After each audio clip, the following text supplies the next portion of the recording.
All right, welcome back, Bears fans. We're back. We got another football season upon us. I can't wait. We open up in just about a week and a half, Monday Night Football against the Minnesota Vikings, and woo! I'm happy to be back.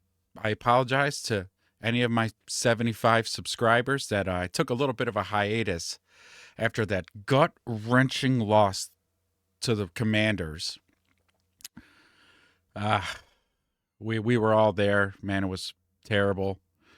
And, Eberflus just found a way to get creative and think of new ways to lose games.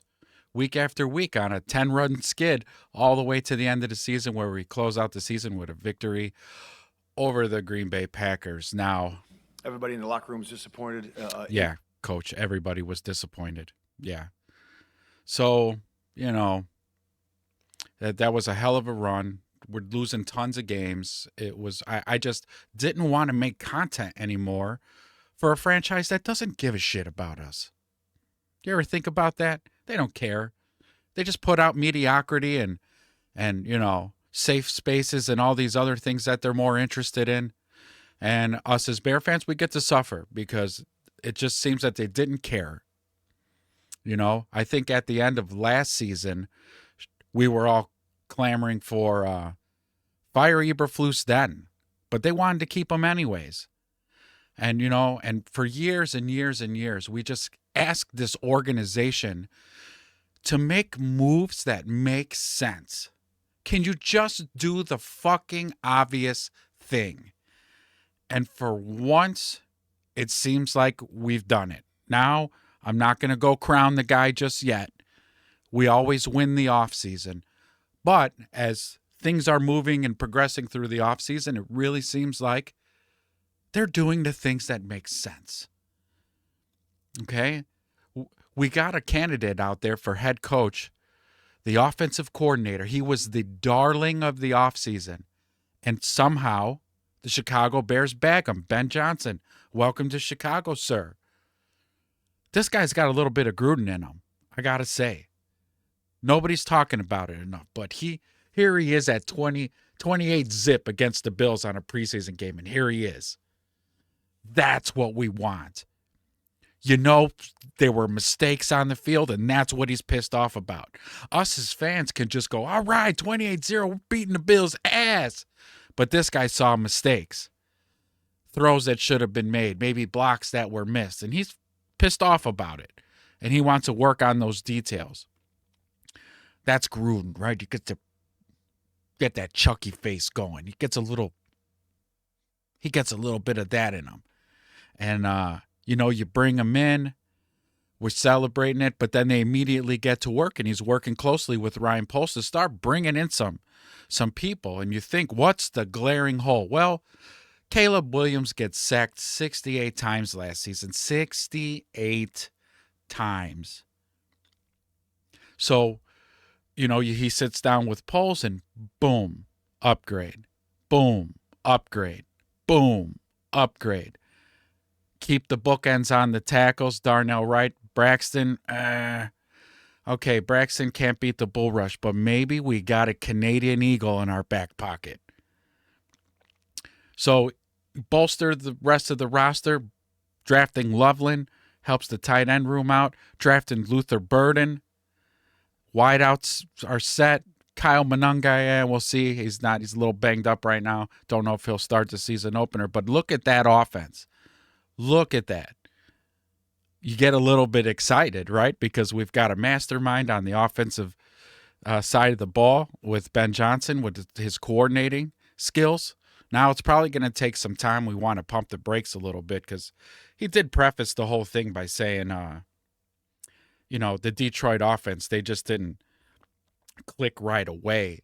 It was a bit of a process. So, we're really probably looking mid-season to start to see some of this stuff come to fruition. Some of the maybe high-flying points being scored and the offense looking like it's running with some efficiency. But honestly, we're probably looking at next year or the year after of this thing just hitting on all cylinders. So we got to pump the brakes a little bit. We have a very tough schedule this season as well. So,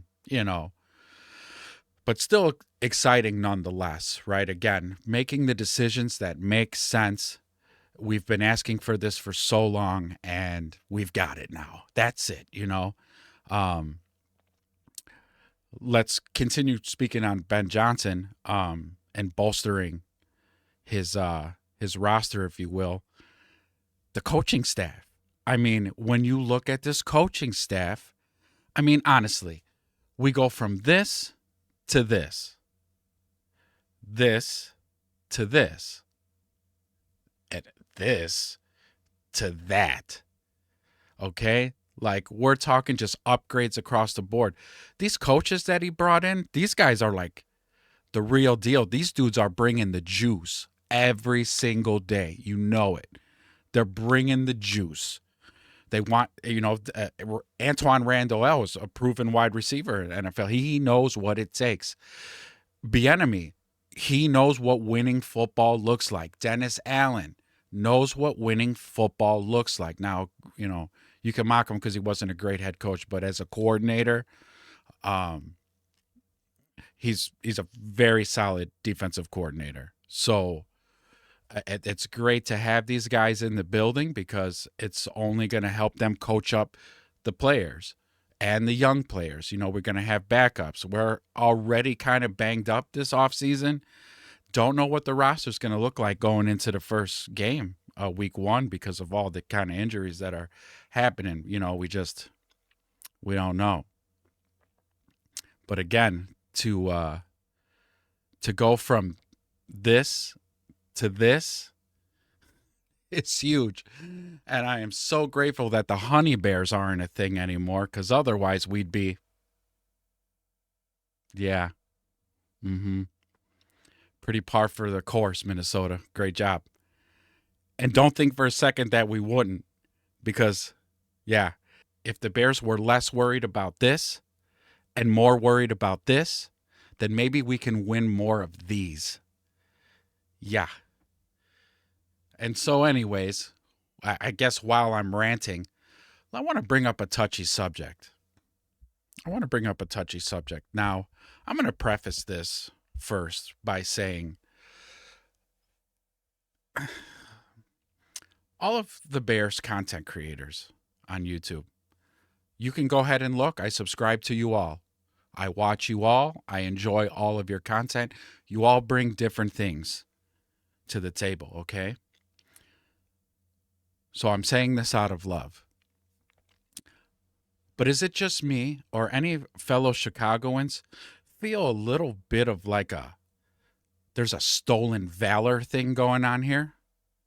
There might be a little bit of a stolen valor because a lot of these content creators, and you know who you are, and again, I respect and love all you guys, but this is just I'm petty, okay? I'm a petty fuck, all right? So nobody's from Chicago. Huh? And I think that's not fair. Because you have your channels, you're talking Bears, and I've been a Bears fan since 1980. And blah, blah, blah, blah. Okay. But did you ever have to take the CTA through Humboldt Park in the 90s? Huh? Did you ever have to do that? Did you ever have to traverse through the wild hundreds to get to a house party in Calumet City? No. No, you didn't. No. You didn't have to risk life and limb. You didn't have to risk life and limb to wear a Michael Jordan jersey in a neighborhood that's ran by GDs. What you know about that? It's not fair.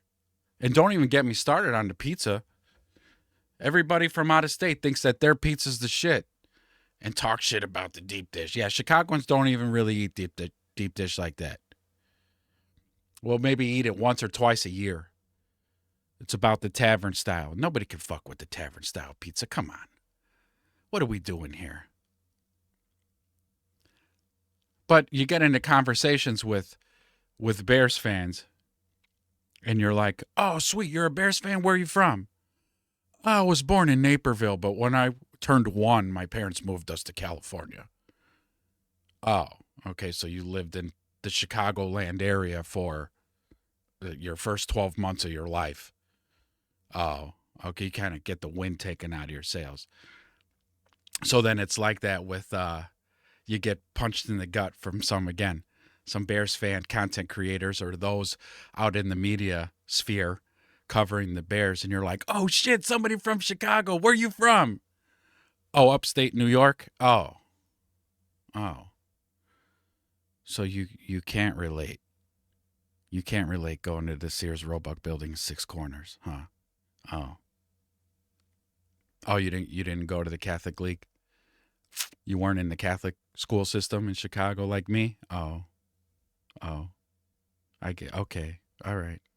No, that's cool. No, thank you for making the content. It's great and I love it and I'll continue to watch. I love you guys. Again, like I said, everybody brings something to the table that's beneficial and it's good content. It's good shit. It's just this one little intangible element that I'm going to be petty over. I don't hate nobody for it. So don't be mad at me. I just wanted to vent it. I needed to get it off my chest because it's been weighing on me for 2-3 years now. Of damn, man. These guys are all in the Bears' ass. They love the Bears. I wonder where they're from. And then you find out that they never even lived in Chicago.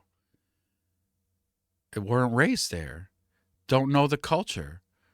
Don't know, again, risking life and limb to go through the wild hundreds, to go to the south suburbs, to go to house parties and stuff.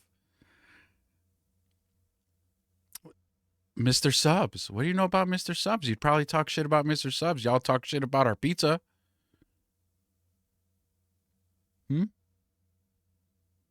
So it's kind of one of those things. You don't get to pick and choose the Chicago experience. It's got to be the whole thing. Okay? If you're going to be a Bears fan, I would say good things about the tavern style pizza. Don't talk shit. What do you know about Italian beef? I bet a lot of these foreigners come into Chicago from upstate New York or Connecticut or Florida or California or Texas, and what the fuck's an Italian beef? Dipped? Let me take a bite of this. And then are probably like, yeah, it's okay. Personal experience, I've had deep dish with out-of-towners. And you know what they tell me? Yeah, it's pizza. What?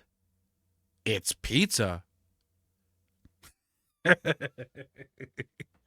Oh my God, I am just playing about all that. But any Chicagoans who feel that same way, just let me know in the comments. Let me know if this is how you feel too. Do you ever start to feel this way of like, wait a minute, this motherfucker's from Texas? What the fuck do you know about Chicago Bears? What do you know? I know you guys know what I'm talking about. It can't just be me. I know you guys know what I'm talking about. And I'm sure everybody gets some shit. Who went through it? I'm going to name drop. I didn't talk shit about him, but Big Cat, I didn't talk shit about Big Cat. Finding out that he isn't even from Chicago, but he's a huge Bears fan. Because I'm not, I ain't call nobody out. That's ridiculous. But a lot of people on Twitter did, and I was just like, ooh, not really from Chicago, but you appreciate the love, though. You appreciate the coverage and the time that everybody puts into this stuff. It's a fun craft. It's good, and it's sports, and so it's just busting balls a little bit. That's all I'm doing, okay? If you've ever watched any of my past content, I've said it before. If I didn't care about you, I wouldn't say shit, okay? It's because I care. I bust your balls. That's how I show I love. All right? So, anyways, that's about it for that rant. I do have a longer form video that I'm working on. It's going to be a little while before it comes out, but it's going to be a little theatrical and a little bit long formed about the Bears. But football season's back, baby. All right? Here we go. Monday Night Football. See y'all there. Peace.